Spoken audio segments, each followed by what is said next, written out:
গেল এক বছরে এলপি গ্যাসের দাম কমেছে 6 বার, দাম বেড়েছে 4 বার ও অপরিবর্তিত ছিল 1 বার। প্রতি মাসে বিইআরসি মূল্য ঘোষণা বা সমন্বয় করেছে।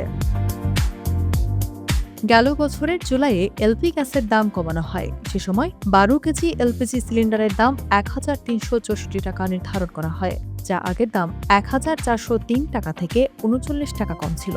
এরপর আগস্টেও এলপি গ্যাসের দাম পরিবর্তন আসে। সে মাসে 1,364 টাকা থেকে 91 টাকা দাম কমিয়ে 1,273 টাকা নির্ধারণ করা হয়। গত বছর সেপ্টেম্বরে তৃতীয়বারের মতো এলপি গ্যাসের দাম পরিবর্তন হয়। 12 কেজি ওজনের এলপিজি সিলিন্ডারের খুচরা মূল্য 3 টাকা কমিয়ে 1,270 টাকা নির্ধারণ করে। তার আগের মাসে দাম ছিল 1,273 টাকা। অক্টোবরে দাম কমে 29 টাকা।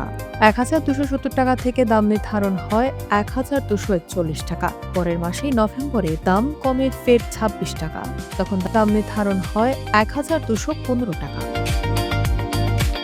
বছরের শেষে এসে এলপি গ্যাসের দাম বাড়ে। ডিসেম্বরে 38 টাকা দাম বেড়ে হয় 1,253 টাকা। নতুন বছরের শুরুতেও ফের দাম বাড়ে। 53 টাকা দাম বেড়ে গ্যাসের দাম নির্ধারণ হয় 1,306 টাকা।